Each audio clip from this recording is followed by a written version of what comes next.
O estado de São Paulo possui um PIB comparável ao da Argentina, é superior ao de todos os demais países da América Latina, com exceção do México. A sua economia é tão grande que representa 1/3 de tudo que o Brasil gera anualmente em produto interno bruto. Entretanto, essa riqueza chama a atenção de Brasília. A atividade econômica realizada nos 645 municípios paulistas gera cerca de R$ 1 trilhão em arrecadação tributária total. O problema é que apenas cerca de 15% disso permanece imediatamente nos municípios. Os outros 25% em geral desse bolo permanece no Estado. E aproximadamente 60% de tudo isso vai para Brasília. Isso acontece por um mecanismo chamado Pacto Federativo. O problema de tudo é que muitos serviços básicos, como educação básica e saúde básica, são responsabilidade principalmente de municípios, segurança pública é responsabilidade dos estados. Mas quem mais arrecada é a União. Neste vídeo vamos entender com números como São Paulo é o estado mais prejudicado do Brasil. Antes de tudo, é importante ressaltar que não existem números exatos sobre quanto da arrecadação de São Paulo, que vai para Brasília, retorna para São Paulo, pois há gastos federais realizados dentro de São Paulo, como aposentadorias, benefícios, salários e investimentos. Por isso, esta conta é uma simplificação. O Pacto Federativo Brasileiro nasceu da tensão entre a autonomia dos estados e a necessidade de união nacional. E antes de continuarmos vendo isso, a Monte Asset tem como objetivo transformar o futuro financeiro de nossos clientes com inteligência e dedicação. Na Monte Asset, já são 7 mil clientes no Brasil investindo de forma global, com mais de 3 bilhões de reais sob gestão. Nossa carteira administrada é um serviço exclusivo para quem quer investir como um profissional e rentabilizar seus investimentos com consistência por meio de uma gestão personalizada e dedicada ao seu momento de vida. Aponte agora sua câmera para o QR Code e descubra como a Monte Asset pode transformar seus investimentos com visão global e segurança. Na República Velha, estados como São Paulo detinham enorme poder político e financeiro, chegando a contrair empréstimos externos por conta própria. A virada centralizadora ocorreu na era Vargas, que buscou modernizar o país enfraquecendo as oligarquias estaduais. O gesto simbólico de queimar as bandeiras dos estados em praça pública decretou que o poder agora emanava do Rio de Janeiro. A partir daí, o governo federal passou a controlar as principais fontes de arrecadação, iniciando a dependência financeira das unidades federativas em relação à União. Durante o regime militar, essa concentração foi institucionalizada por reformas tributárias que visavam financiar grandes obras nacionais. O sistema foi desenhado para que os impostos fluíssem para Brasília, que então decidir onde investir. O objetivo era acumular capital no topo para coordenar o desenvolvimento de um país continental, consolidando a União como a grande detentora do cofre público. A Constituição de 1988 tentou democratizar o poder ao dar mais responsabilidades aos municípios,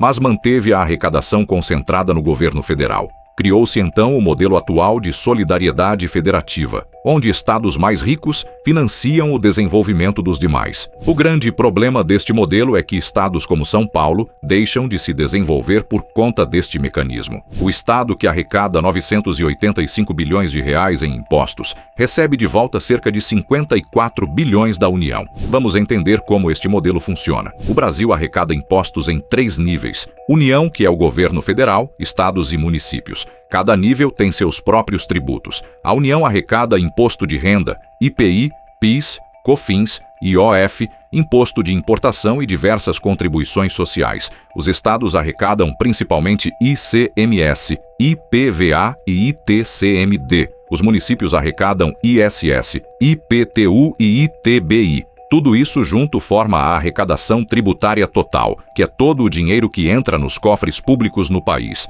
Desse total arrecadado no Brasil, aproximadamente 60% fica com a União, cerca de 25% com os estados e algo próximo de 15% com os municípios. Isso significa que a maior parte do dinheiro pago em impostos no país é controlada pelo governo federal. Mesmo existindo imposto estadual, como o ICMS, o volume arrecadado pela União é maior porque ela concentra tributos amplos, como o imposto de renda e as contribuições sociais. São Paulo é o estado com maior PIB do Brasil e gera cerca de 1/3 da riqueza nacional. Por isso, uma parcela muito grande do imposto de renda, do PIS, da COFINS e de outros tributos federais é gerada dentro do estado. No entanto, quando uma empresa ou pessoa em São Paulo paga imposto de renda, esse dinheiro não fica no estado.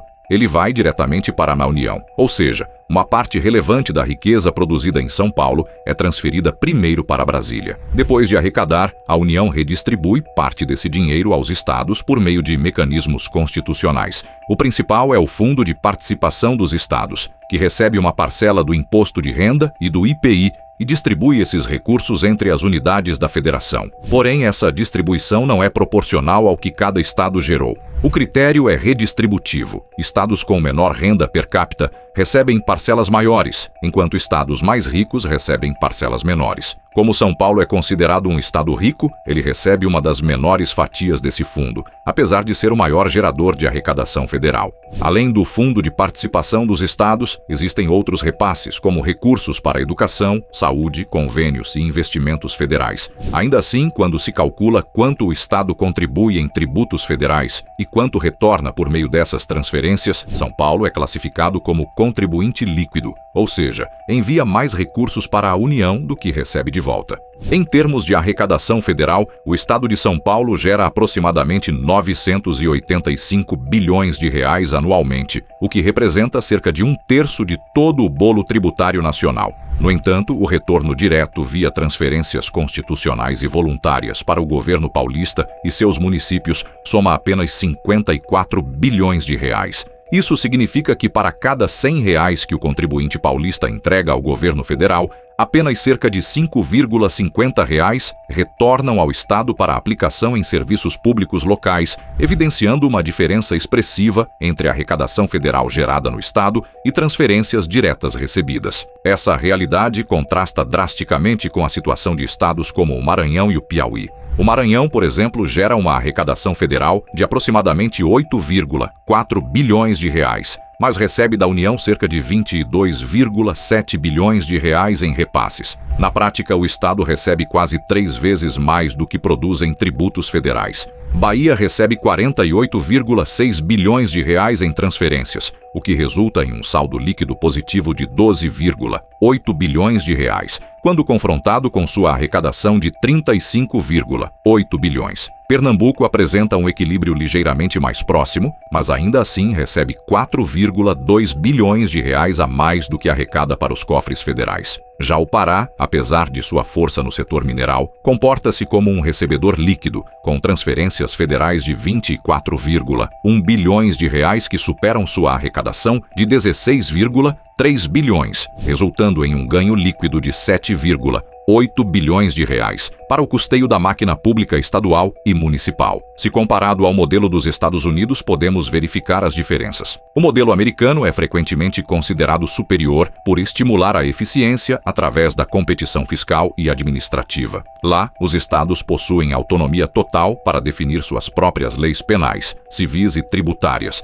retendo a maior parte do que produzem para investir em infraestrutura e serviços locais. A pirâmide brasileira pode ser visualizada com uma base gigantesca e pesada que representa a União em Brasília. Nesse modelo, a maior parte de toda a riqueza produzida pelos cidadãos e empresas flui diretamente para o centro do poder nacional, deixando as camadas superiores, ocupadas por estados e municípios, em uma posição de fragilidade financeira. Em contrapartida, a pirâmide americana funciona de forma invertida em sua lógica de poder, com uma base sólida composta pelos estados e governos locais. Nesse sistema, a maior parte do dinheiro arrecadado permanece no próprio local onde foi gerado, fortalecendo a autonomia regional e permitindo que as comunidades decidam suas próprias prioridades. O governo federal em Washington ocupa o topo da pirâmide com uma estrutura muito mais enxuta, focada apenas em funções essenciais como defesa e política externa, sem a necessidade de controlar o fluxo financeiro cotidiano de cada unidade federativa. Então o modelo brasileiro não tem vantagens?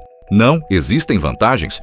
A principal vantagem do modelo brasileiro é a preservação da unidade nacional e a redução de abismos sociais em um país de dimensões continentais. Ao centralizar a arrecadação, a União consegue garantir um patamar mínimo de dignidade em regiões com pouca atividade industrial ou recursos escassos, evitando que estados inteiros entrem em colapso financeiro. A problemática de tudo é que, por mais poderoso que São Paulo seja, deixa de se desenvolver pela alta quantidade de impostos federais.